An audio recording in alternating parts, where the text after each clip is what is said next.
Կառավարության հունիսի 12-ի նիստը վարչապետ Նիկոլ Փաշինյանը սկսեց Հայաստանում արհեստական բանականության խոշոր տվյալային կենտրոն կառուցելու մասին լուրով։ Բարձր տեխնոլոգիաների արդյունաբերության նախարար Մխիթար Հայրապետյանը մանրամասնեց. ընկերությունը նոր է հիմնադրվել մեր մի քանի հայրենակիցների նախաձեռնությամբ, որոնց թվում է նաև Նուբար Աֆեյանը։ Firebird ընկերությունը դառնում է Nvidia-ի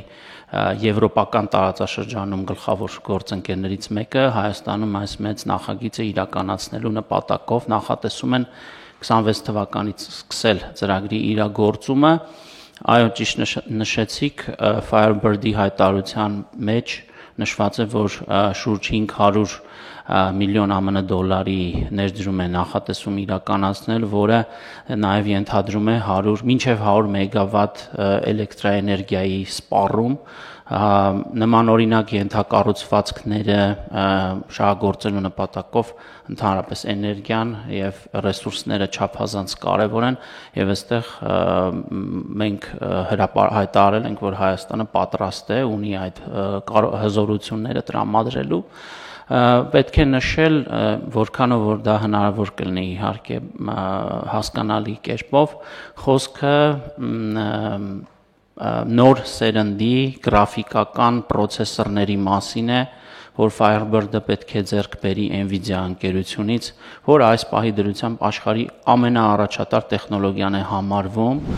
Վարչապետ Նիկոլ Փաշինյանը կարծիք հայտնեց, որ նախագծի գործարկումը կարող է իրականացվել ակադեմիական քաղաքի տարածքում։ Հայաստանի Հանրապետության աշխատանքի եւ սոցիալական հարցերի նախարարի տեղակալ Աննա Ժամկոչյանի ներկայացմամբ Կոտայքի եւ Սյունիքի մարզերում աջակցություն կտրամադրվի այն գործատուներին, որոնք անապահով ճանաչված ընտանիքների աշխատունակ անձանց զբաղվածություն կառաջարկեն 3 ուղղություններով՝ ուսուցում եւ աշխատանքի ընդունում, աշխատանքային փորձի ապահովում եւ աշխատանքի ընդունում, ինչպես նաեւ պարզապես աշխատանքի ընդունում։ Առաջին ուրեմն եղանակով, եթե զբաղվածությունը ապահովում է, ապա գործատուին աջակցում ենք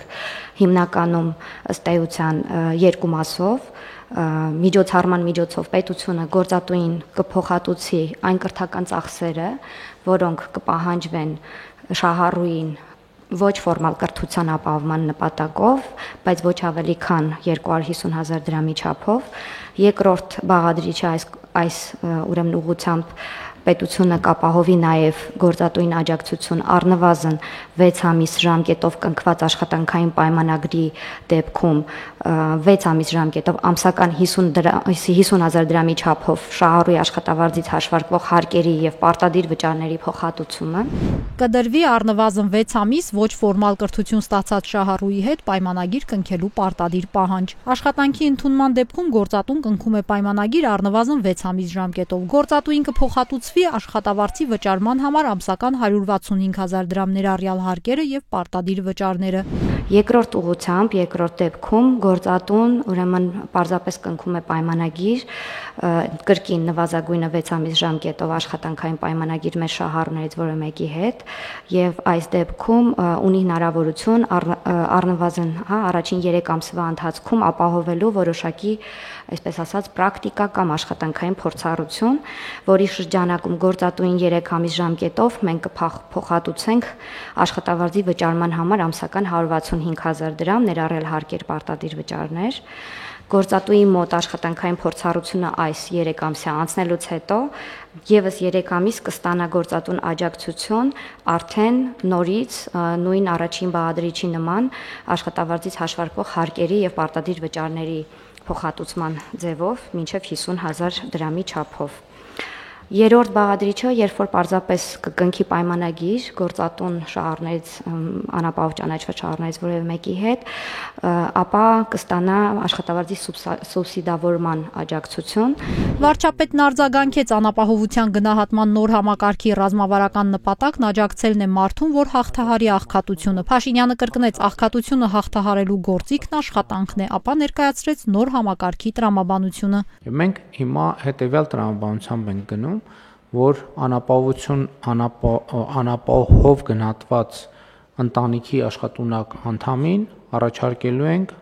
աշխատանք եւ աշխատանքի միջոցով աղքատության հաղթահարում։ Իհարկե հասկանալի է, որ եւ դա լինելու է մեր միասնական սոցիալական ծառայությունների այս ուղղությամբ հիմնական գործունեությունը։ այսինքն շատ ծավալուն գործունեություն, որպեսզի անապահովության գնահատական ունեցող ընտանիքի անդամներին կարողանան առաջարկել աշխատանք։ Եվ բնականաբար կամ ավելի ճիշտ փորձել հասկանալ, թե որտեղ կարող են աշխատել անապահովության գնահատական ստացած ընտանիքի անդամները։ Նախարարի տեղակալը հավելեց, ամեն սոցիալական դեպքի հետ առանձին անհատականացված աշխատանք են պլանավորում կատարել, իսկ ծրագրից շեղումների դեպքում նախատեսվում է աջակցության հետաձգումների կետ։